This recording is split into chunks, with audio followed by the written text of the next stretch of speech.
El tema principal de esta mañana es ¿qué significa creer en Jesús? Bueno, es una pregunta que podríamos responder de muchas maneras. Se lo estoy dando a ustedes, seguramente cada uno de vosotros podría decir algún significado en cuanto a lo que es creer en Jesús. Pero realmente vamos a verlo según la palabra de Dios, si os parece bien. Para ello, os voy a indicar de que Jesús, cuando estuvo aquí en esta tierra, no solamente estuvo con sus discípulos, lo decía la semana pasada en Gerona, que también tuvo el tema, no el mismo, pero parecido, sino que estuvo con diferentes personas que indudablemente querían seguir a Jesús. Unos querían seguir a Jesús porque para ellos Jesús lo era todo. Otros querían seguir a Jesús por interés. Otros querían seguir a Jesús para tentarlo y cogerlo y apresarlo. Y otros querían seguir a Jesús como mucha gente se le pregunta muchas veces cuando hay una huelga o hay una concentración y le preguntan, ¿usted por qué está aquí? Pues no sé, porque hay algo aquí que me interesa estar ahí. ¿Dónde vas, Vicente? Bueno, a la gente, ¿recordáis? Famoso refrán. Y Jesús siempre iba acompañado de muchas personas, de tal manera que había momentos en que Jesús tuvo que subirse a una barca, ¿recordáis? Y desde la barca predicar hacia donde estaba la gente. ¿Qué tenía Jesús? ¿Qué atraía a la gente Jesús? ¿No lo habéis preguntado alguna vez? Hay un texto que dice que cuando escucharon a Jesús, se maravillaban de lo que había dicho Jesús, porque nadie había dicho o había hablado de la manera en que hablaba Jesús. Si leéis el libro de Deseo a todas las gentes, lo habréis leído alguno de vosotros seguramente, explica claramente la manera en que Jesús hablaba a la gente. Y la gente estaban acostumbradas a escuchar a todos los doctores de la ley, fariseos, escribas, todos estos grandes hombres, que no hablaban mal, pero hablaban palabras huecas. ¿Entendéis? Lo que Jesús hablaba eran palabras que tocaban dentro del corazón y de la mente de las personas. Y esto les hacía hacer incluso preguntas personales para decir, ¿qué quiere decir Jesús con esto? Y nos encontramos un momento de Jesús en el cual con todo un montón de gente iba andando por los caminos y aparece alguien y le dice, mira, tu amigo Lázaro está enfermo. Lo más lógico, lo más normal que hubiese sido coger e irse a ver a su amigo Lázaro, ¿verdad? Estaba enfermo. ¿Recordáis este momento? Jesús dijo, muy bien, y siguió andando. Y pasaron, ¿cuántos días? ¿Recordáis? 3, 4, no importa los días. Pasaron días, vamos a decir así. Y finalmente llegó alguien y dijo, mira, tu amigo Lázaro ha muerto. ¿Recordáis? Y Jesús le dijo a sus discípulos, voy a Betania a ver si despierto a mi amigo Lázaro, porque duerme. ¿Cómo puede ser posible? Y Jesús se fue a Betania, todos sabéis perfectamente lo que ocurrió, las hermanas llorando, las personas estaban allí también tristes, llorando de pena, porque había muerto Lázaro, un hombre muy conocido en Betania. La familia, tanto María como Marta como Lázaro, eran personas muy conocidas. Y por tanto, la gente los conocía y estaban allí en aquel momento en que Jesús apareció. Y Jesús apareció allí. Y Jesús hizo algo extraordinario. ¿No os parece? Lo que hizo Jesús allí, nadie ha hecho ni hará. Fue el milagro más poderoso de todos los milagros que hizo Jesús. Es verdad que Jesús resucitó muertos. La hija de Jairo, ¿recordáis? el hijo de la viuda de Naín, pero lo que hizo Jesús con Lázaro fue tremendo, fue extraordinario. Fue algo que uno no puede. ¿Cómo puede ser posible una persona que lleva 4 días muerta? 4 días. Ya empieza a tener en la vida de este cadáver, pues todo lo que sabéis perfectamente, no lo voy a decir. Descomposición. ¿Cómo puede ser posible? Jesús hizo un milagro extraordinario, el milagro más importante que es, y recordemos bien esto, es lo que el Señor va a hacer cuando Cristo vuelva por segunda vez con las personas que han muerto aquí en esta tierra. Pero lo hizo ya antes con Lázaro. Pero el tema no es este. Este no es el tema que yo voy a hablaros en esta mañana. He dicho que el tema era ¿qué significa creer en Jesús? Pero sí está en el relato de Lázaro, el texto que yo quiero tocar. Sí está en el relato de Lázaro. Vamos a leerlo en el libro de Juan. Por cierto, Juan solamente es el único que relata de los 4 evangelios este momento. Juan 11, versículo 45. Jesús ya ha hecho un milagro, Lázaro ha resucitado, la gente está allí, un montón de gente. Fijaos lo que dice. Entonces, muchos de los judíos que habían venido a María y habían visto lo que había hecho Jesús, ¿qué pasó? Creyeron en él. Este es el texto que vamos a tocar en esta mañana. Muchos de los que asistieron y vieron lo que hizo Jesús creyeron. Maravilloso, ¿no os parece? Extraordinario. Muchos creyeron, hermanos. Hablamos con Jorge esta mañana, estábamos esperando, que seguramente en marzo va a haber bautismos, tanto en Gerona como en Figueras, veremos. Pero claro, un bautismo, 2 bautismos, ¿verdad? Tendrían que ser centenares de personas.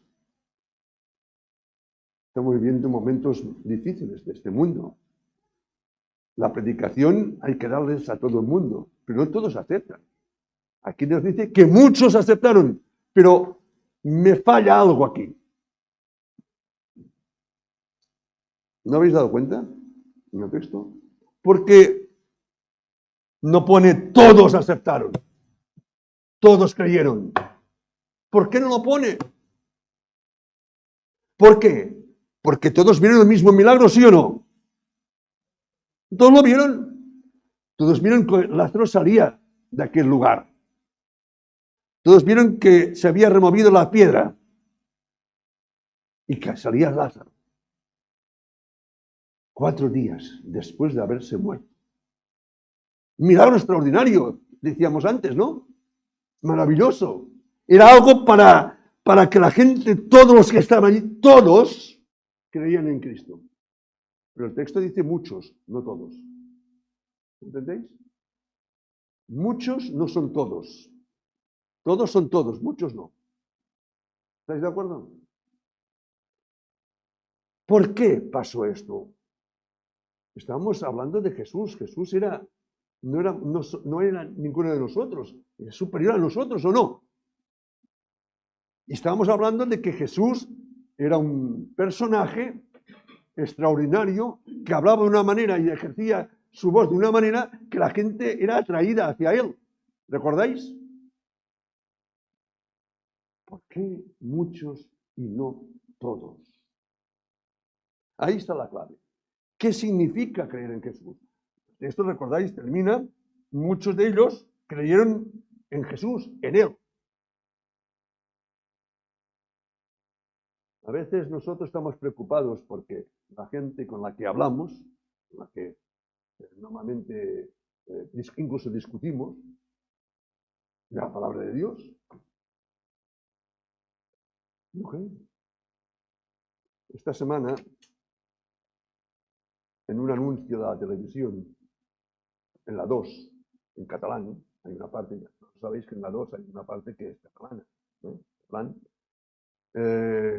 Un periodista le preguntaba a una mujer, ¿usted cree en Dios? No. Y que el periodista se ve que sí. Interesante. El periodista se ve que sí, se quedó un poco así, el hombre. No se esperaba la respuesta de aquella mujer.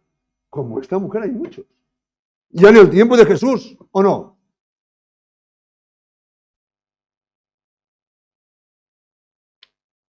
Fíjense bien.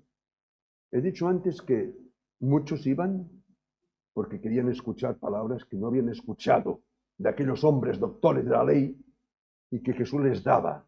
Por lo tanto, seguían a Jesús. Otros iban por interés, pero otros iban para aprender a Jesús. Vamos a leer el versículo 53 del mismo capítulo 11. Fíjense bien, si vosotros seguís el versículo 46 en adelante, dice, vamos a ver el 46, mas algunos de ellos fueron a los fariseos y dijeronle lo que Jesús había hecho. Y el 53 dice, así que desde aquel día consideraban juntos matarlo. ¿No habéis dado cuenta? Querían matar a Jesús.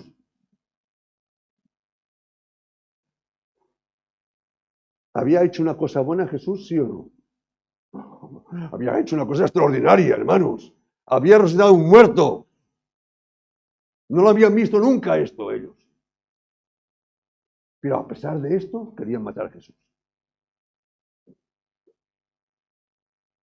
¿Qué significa creer en Jesús? Hay dos maneras, que vamos a hablar en esta mañana. Una del Antiguo Testamento, personaje del Antiguo Testamento, y otro un personaje del Nuevo Testamento. ¿Qué os parece bien? El personaje del Antiguo Testamento nos tenemos que ir al libro de Éxodo. En el libro del Éxodo nos está hablando de un gobernante que vio maravillas en su vida, pero no creyó nunca en Dios. Faraón, ¿recordáis? Faraón tuvo 10 oportunidades, 10, para creer en el Creador, en Dios, ¿o no? 10 plagas. Cada plaga era una oportunidad para Faraón. Y Faraón endureció, dice el texto, su corazón contra Dios. No voy a dejar marchar al pueblo. No voy a dejar marchar al pueblo. No voy a dejar marchar al pueblo. Esto era una desobediencia total hacia Dios. Era vamos a decir, un problema que tenía Faraón en su corazón y en su mente de que lo más importante era él. Lo que decíamos esta mañana en la escuela sabática. Yo, ¿recordáis? Lo más importante era él. Estaba por encima de Dios. Hoy en día hay personas que se creen por encima de Dios. Y esto es preocupante, porque nosotros como cristianos hemos de creer y pensar que Dios está por encima de todos nosotros, ¿o no? Y que nosotros simplemente somos instrumentos en sus manos justamente para darle evangelio a otros.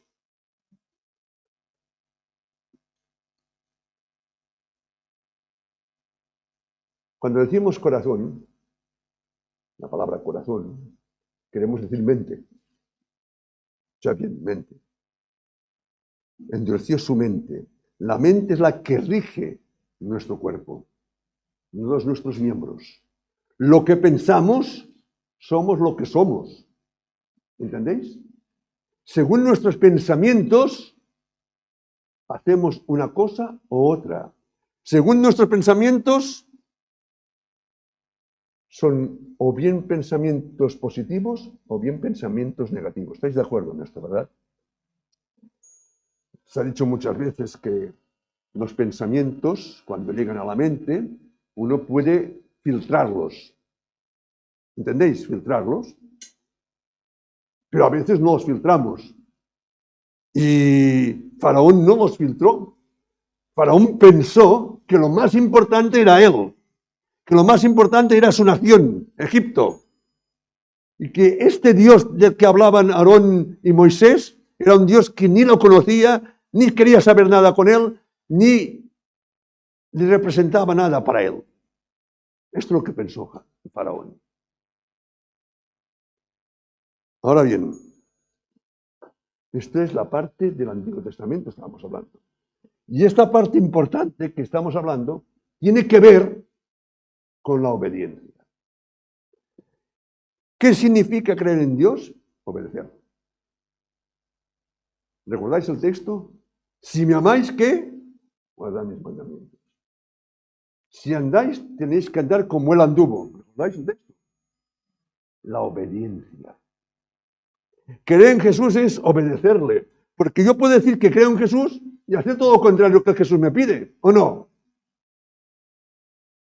¿El diablo también cree en Jesús o no cree? Sí, pero es todo lo contrario.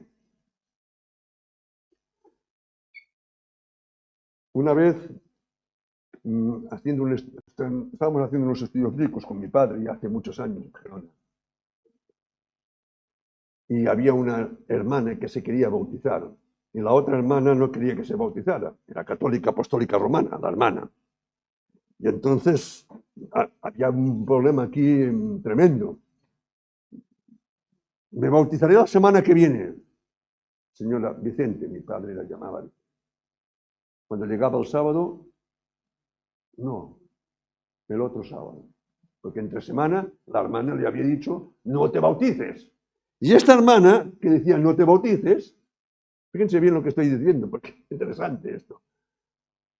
Le decía a mi padre, es que yo tengo mucha fe en Dios y en Cristo. Y mi padre le contestó, pues si usted tiene fe en Cristo, tiene que hacer lo que dice la palabra de Dios. Tiene que obedecer aquí. Yo guardo el domingo porque es lo que dice la iglesia. La palabra de Dios no sabe. Si usted tiene tanta fe en Dios, en Cristo, tiene que hacer lo que dice la palabra de Dios. Ni más ni menos. Es ilógico. Pero sabéis, finalmente Faraón dejó marchar al pueblo de Israel. ¿Recordáis? Pero cuando ya había marchado, su mente otra vez, su mente volvió a endurecerse y a cambiar. Y fue detrás del pueblo de Dios y finalmente fue destruir las aguas del Mar Rojo. ¿Recordáis? Voy a explicar una experiencia. Hoy se ha dicho aquí una historia de los niños. Es para los niños también, la que voy a explicar. Y no solamente para los niños, sino también para los mayores. Fijaos bien lo que voy a explicaros. Había un pastor que un día una hermana de la iglesia le dijo, pastor, yo quisiera hablar con usted. Pues dígame, ¿qué quiere? Y le dijo, mire, yo quisiera que viniese a mi casa y hablase con mi esposo. Mi esposo no es adventista, no es cristiano. Yo creo que si usted viene a mi casa, mi esposo va a comprender el por qué yo vengo los sábados a la iglesia. Todos sabéis que esto en nuestros días también ocurre. O bien ella o bien él son adventistas, o el esposo o la esposa no lo son. ¿Estáis de acuerdo en esto, no? Bien. Y resulta que dijo, muy bien, tal día voy a ir a su casa. Y llegó a su casa el día que quedaron, y en este día que quedaron, resulta que el esposo no estaba en casa. Entonces se quedó un poco extrañado. Yo vengo a visitar al esposo y el esposo no está en casa. Es extraño. Y la mujer le daba largas. Bueno, mi esposo ya vendrá, está trabajando, no se preocupe usted, pero cuando llegue mi esposo, yo me marcho y usted se queda con mi esposo.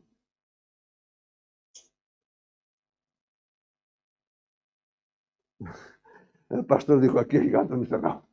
Pero bueno, vamos a seguir. Y sí, llegó un momento en que se abrió la puerta y vino un hombre de 2 metros de altura. Fuerte. Buenos días. Buenos días. ¿Usted quién es? Soy el pastor de la iglesia, la esposa escondida.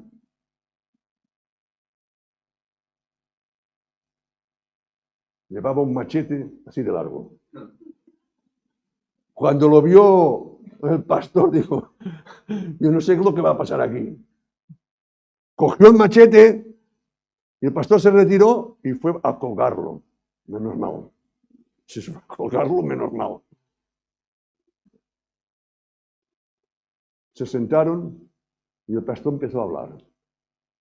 Empezó a hablar de por qué su esposa iba a la iglesia los sábados, por qué su esposa había conocido la palabra de Dios, por qué se había entregado al Señor. Y su esposo mudo. No decía nada, nada, mutis. Cuando terminó de dar la explicación el pastor, entonces habló él y dijo, mire pastor, no lo quiero ver más en mi casa. ¿De acuerdo? Márchese. Solamente dijo esto. El pastor, cuando escuchó esto, cogió y rápidamente se fue a la puerta. Y cuando llegó a la puerta, estaba en la puerta este hombre, y estaba el pastor delante de la puerta, allá afuera, le dijo, mire, yo no voy a venir más a su casa. No se preocupe usted. Usted me ha dicho que no venga, yo no vendré más. O sea que usted mismo, usted conoce la palabra de Dios, por mediación incluso de su esposa, y por lo tanto yo no voy a venir más. Y se fue. Pasaron los días, pasaron los meses, y una de las veces le llamó la esposa de este hombre al pastor. Pastor, tendría que venir a mi casa con mi esposo. El hombre dijo, pues si me dijo que no viniese más yo a su casa. Y yo le dije que no iría. ¿Vale? Pero esta vez era diferente. Finalmente el pastor, después de que la mujer le dijo, venga por favor, vengan por favor, apareció por la casa. Estaba en la cama. Estaba casi agonizando. Interesante. Mi marido lo ha llamado. Fíjense bien, no lo había llamado la esposa, lo llamó el esposo, medio moribundo. En estos tiempos que usted no ha estado con nosotros, no nos hemos visto, mi esposo enfermó y cogió un cáncer. Y está en las últimas ya. Vaya, que quiere hablar con usted. El pastor entró donde estaba aquel hombre y casi no escuchaba lo que le decía, tuvo que poner la oreja casi al lado de los labios. ¿Sabéis qué dijo usted? Creo en Jesús.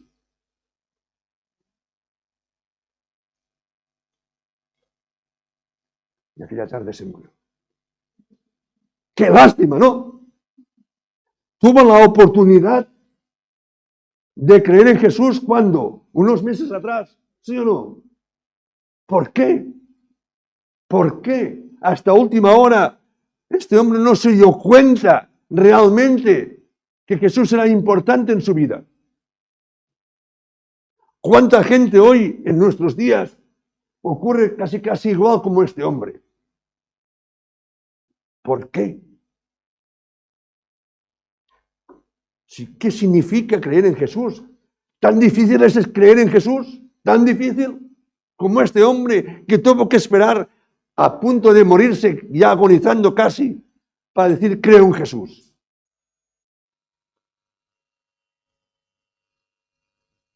Faraón tuvo su oportunidad. 10 oportunidades, para ser más exacto, como hemos dicho antes. Y ninguna de ellas la usó para arrepentirse y ponerse bajo el estandarte de Jehová.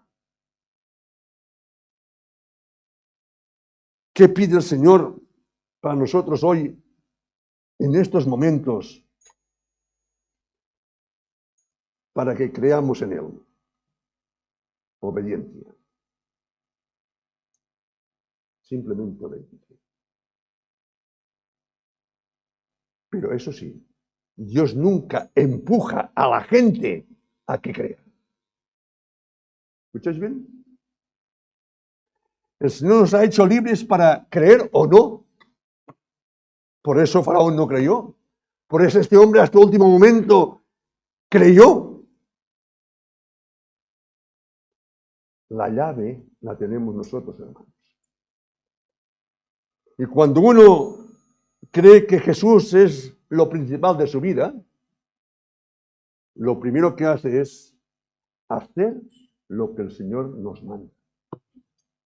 Seguirle a donde sea. y que Cristo sea el centro de nuestra vida personal diaria. Esto significa creer en Jesús. Pero he dicho que hay dos partes, ¿eh? Hemos visto una parte, la obediencia, la parte, vamos a decir, del Antiguo Testamento con Faraón. Ya nos vamos a otro personaje del Nuevo Testamento, que es la segunda parte de la creencia en Jesús. Este personaje era un hombre inteligente, muy inteligente. Un hombre que estuvo cerca de Jesús durante 3 años y medio. 3 años y medio con Jesús. Fue un hombre que se adhirió a Jesús. Jesús no lo buscó, sino que él quiso entrar y formar parte de los 12. Judas, ¿recordáis? Era tan inteligente, un hombre tan, vamos a decir, dentro de los 12, el que tenía más estudios, para decir algo así, que llegó a ser el tesorero de la comunidad, de los 12. El problema es que era ladrón, ¿recordáis? Era ladrón. ¿Cuántas oportunidades tuvo Judas para creer en Jesús? ¿Cuántas? ¿10? ¿11? ¿20? ¿40? ¿100? 3 años y medio, ¿o no? Judas no era más malo que los otros, por decir algo así, entre comillas. Porque todos los que estaban allí, todos tenían algún problemilla, vamos a decirlo así, de esta manera. Pedro era un hombre impulsivo. Jamás a más le gustaba ser el primero en todo.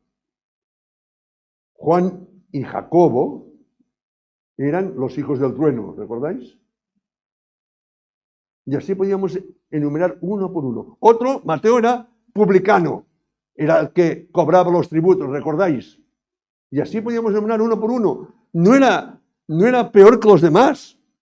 Simplemente, ¿qué pasó con Judas? ¿Qué pasó con Judas? Sí, traicionó a Jesús, efectivamente.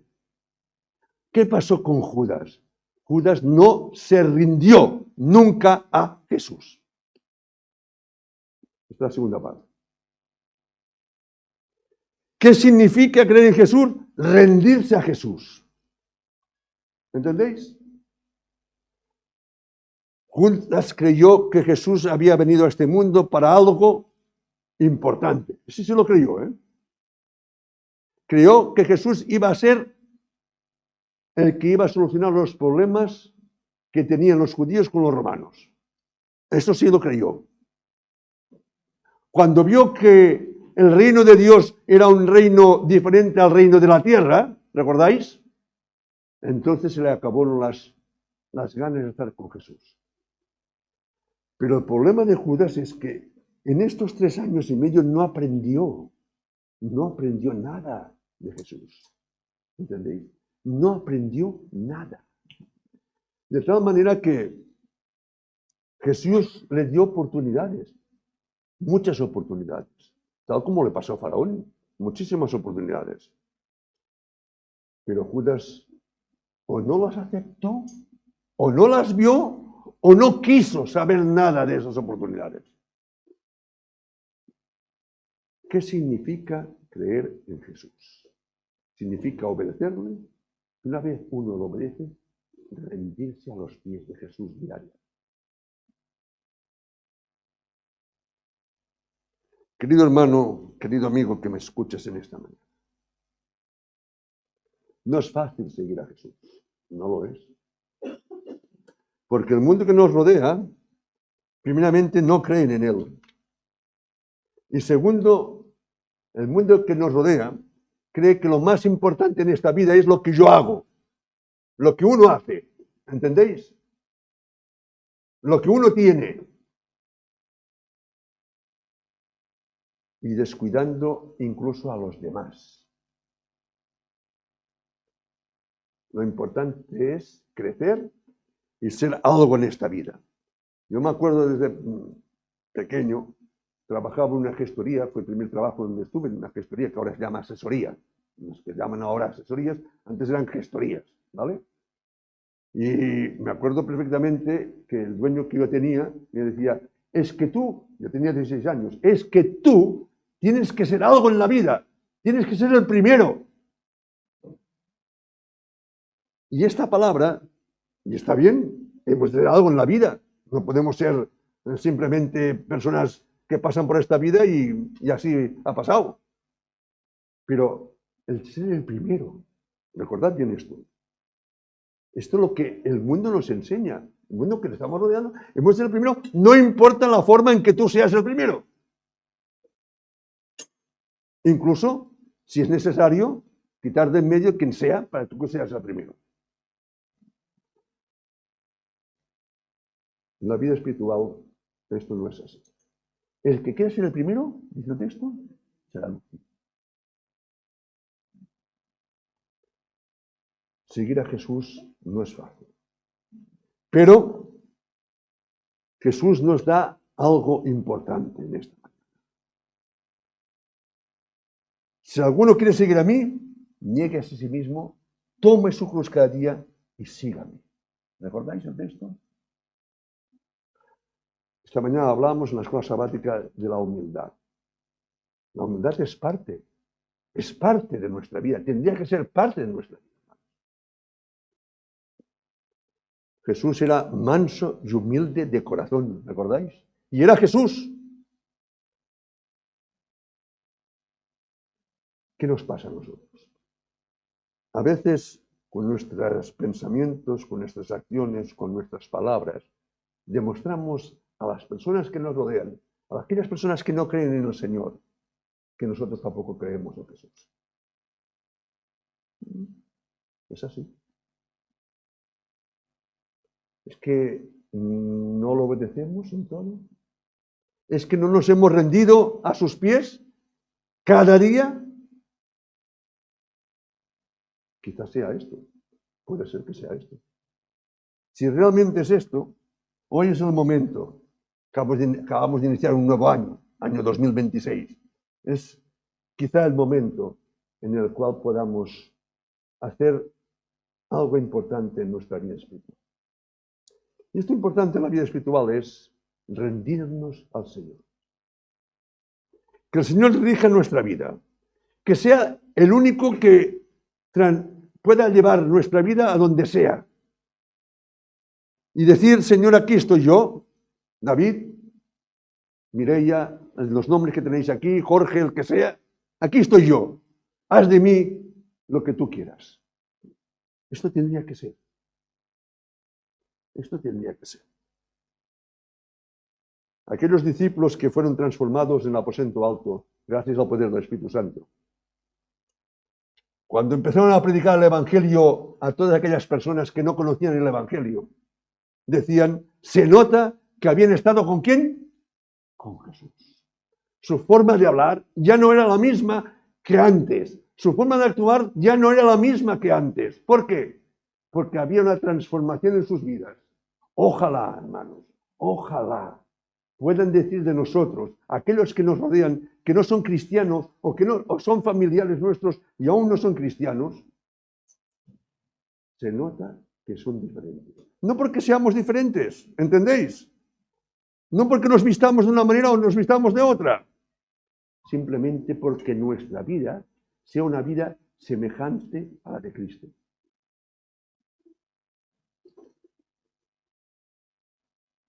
Voy a terminar con un texto que encontramos en Juan capítulo 11 y versículo 35. Es un versículo muy pequeñito, más pequeñito de la Biblia. ¿Qué dice?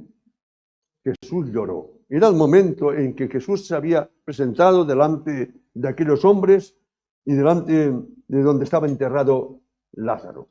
Y dice aquí el texto, Jesús lloró. Y algunos de ellos dijeron, ¿cuánto le amaba? ¿Recordáis? Pensando que había sido así. Pero el Espíritu de Profecía dice, Jesús no lloró por el que estaba muerto, porque sabía que lo iba a resucitar. ¿O no? ¿Cómo iba a llorar por el que estaba muerto? Iba a hacer un milagro extraordinario. ¿Sabéis por qué lloró? Dice el Espíritu de Profecía. Lloró por la incredulidad de la gente. es parecida a lo que Jesús hizo con Jerusalén. Cuando dijo, Jerusalén, Jerusalén, ¿recordáis? ¿Cuántas veces quise contaros y no quisisteis? En esta mañana Jesús nos dice lo siguiente. Jesús llora por nuestra incredulidad. Y no solamente por aquellas personas que no creen, como hemos dicho antes, ¿verdad? Faraón y algunos de estos que hemos dicho, como aquella mujer he dicho antes, que había dicho yo no creo en Dios, sino que llora por su iglesia. Porque muchas veces la iglesia, que tendría que ser una iglesia crédula, es incrédula. No porque no crean en Dios, sino porque sus acciones, sus pensamientos, sus palabras demuestran todo lo contrario. Que el Señor nos ayude en esta mañana, hermanos, a entender lo que significa creer en Jesús. Este es mi deseo.